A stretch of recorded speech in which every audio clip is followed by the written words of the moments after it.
Bonjour, aujourd'hui on va regarder ensemble la suite arithmétique. Donc on va commencer par la définition. Un est une suite arithmétique s'il existe un nombre R tel que pour tout entier n, on a un plus 1 égale à un plus R. Et le nombre R est appelé raison de la suite. Donc on prend un exemple pour comprendre. Un égale à n plus 1, donc on calcule un plus 1 moins un. Si le résultat est constant, alors un est une suite arithmétique, et si le résultat n'est pas constant, c'est-à-dire dépend de n, donc un n'est pas une suite arithmétique. Par exemple, ici, on a un plus 1 moins un égale à n plus 2 moins n plus 1. Le résultat est égal à 1. Donc, c'est une constante, donc un est une suite arithmétique de raison 1. Donc, le résultat, c'est le raison. Deuxième exemple, un égale à n au carré. Donc, la même chose, on calcule un plus 1 moins un. Donc, on a n plus 1 au carré moins n au carré égale à n au carré plus 2n plus 1 moins n au carré. Le résultat, c'est 2n plus 1. Elle dépend de n, n'est pas constante. Donc, un n'est pas une suite arithmétique. Donc, ici, juste une petite remarque. Pourquoi il faut trouver une constante pour que soit un est une suite arithmétique? Parce qu'en fait, la constante, c'est le raison, c'est-à-dire un plus 1, c'est égal à la résultat qui est le raison, R, plus un. Parce que ici, on a calculé un plus 1 moins un qui est égal à R normalement. Et nous, on a dit quoi dans la définition? Il faut que un plus 1 égale à un plus R. Donc, on a calculé un plus 1 moins un. Donc, il faut trouver R, c'est un nombre, pour que ce soit une suite arithmétique. J'espère que tout est clair parce qu'après, on va utiliser dans des exercices. On passe à la propriété. Donc, si un est une suite arithmétique de raison R et de premier terme U0, alors un égale à U0 plus n fois R. Donc, après, on va passer à la démonstration, mais maintenant, il faut que j'explique que si un est une suite arithmétique, alors on a deux écritures. La première écriture, c'est de la définition, un plus 1 égale à un plus R. Et la deuxième écriture, c'est celui-là, un égale à U0 plus n fois R. On va toujours utiliser ces deux écritures. Donc, il faut bien tenir. On commence la démonstration. Un est une suite arithmétique de raison R. Alors, par définition, on a un plus 1 égale à un plus R. C'est simple puisque un est une suite arithmétique, donc on a cette écriture-là. Maintenant, pour n égale à 0, donc je vais rien faire, juste je vais remplacer le n par 0. Donc j'obtiens U1 égale à U0 plus R. Maintenant, pour n égale à 1, la même chose. Je remplace n par 1, je trouve U2 égale à U1 plus R. Et ici, on va remplacer le U1 par U0 plus R. Donc, on obtient U2 égale à U0 plus 2R. Ainsi de suite. Pour U3, la même chose. Égale à U0 plus 3R. Donc, ici, je remarque que U3 égale à U0 plus 3. C'est le même nombre que ici, fois R. Donc, c'est toujours comme ça.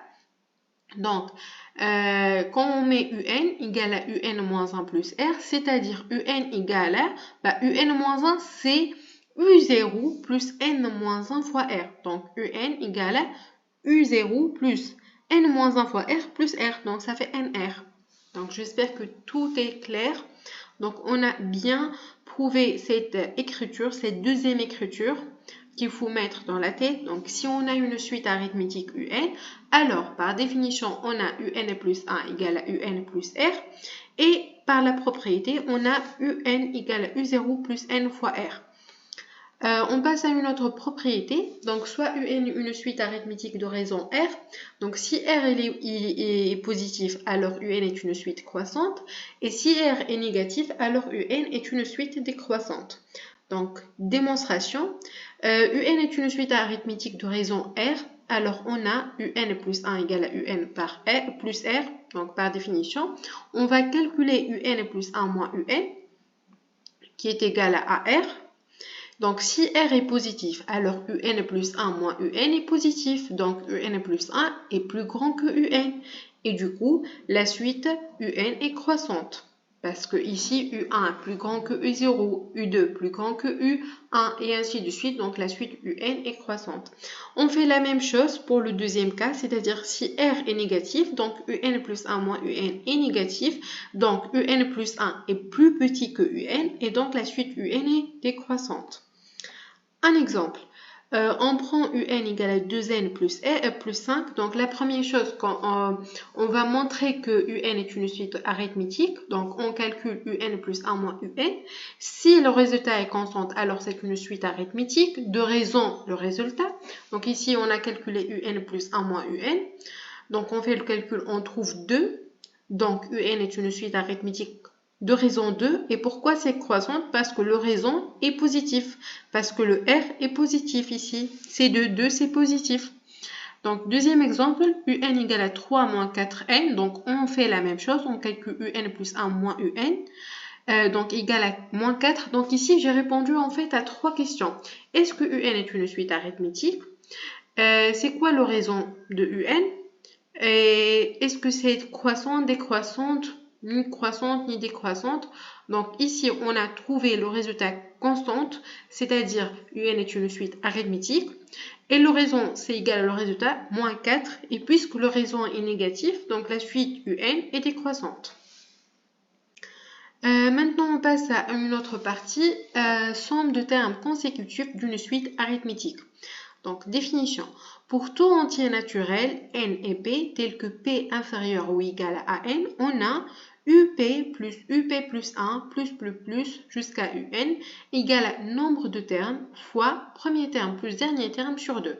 C'est-à-dire, nombre de termes, c'est quoi? C'est le dernier terme n moins le premier terme p plus 1, c'est toujours comme ça, fois premier terme up plus dernier terme un sur 2. Donc, on prend un exemple pour mieux comprendre. Soit UN est une suite arithmétique de raison 2 et U0 égale à 3. Donc, calculer S6. D'abord, il faut trouver l'écriture de UN. Donc, par propriété, on sait bien que UN égale à U0 plus N fois R. Vous allez dire pourquoi on a utilisé cette écriture et pas l'écriture de la définition. Tout simplement parce que déjà, on sait c'est quoi U0, parce qu'il nous a donné U0 égale à 3. Et on sait le R. Donc, UN égale à U0 plus N fois R, alors UN égale à 3 plus 2N. Maintenant, pour calculer le S6, S6 c'est quoi? C'est U0 plus U1 plus U6. Donc, on a besoin de calculer U6. Donc, comment on calcule U6? C'est à partir de cette formule-là. C'est 3 plus 2 fois 6. Donc, c'est simple. Après, ici, on va utiliser cette formule-là pour calculer le S6. Donc, S6, on a dit, c'est U0 plus U1 plus U6. C'est-à-dire, le P ici, c'est 0 et le N ici, c'est 6. Donc, ça fait 6 moins 0 plus 1. Donc, ça fait 6 plus 1 fois U0 plus U6 sur 2. Donc, on calcule et on trouve le résultat 63. Maintenant, on va regarder un exercice ensemble. Donc, soit la suite arithmétique UN de raison R dont on connaît deux termes, U6 égale à 4 et U9 égale à 7. Donc, calculer la raison R et U0. Donc, ici, il faut penser, c'est quoi l'écriture qu'on va utiliser? Est-ce que l'écriture de la définition ou l'écriture de propriété?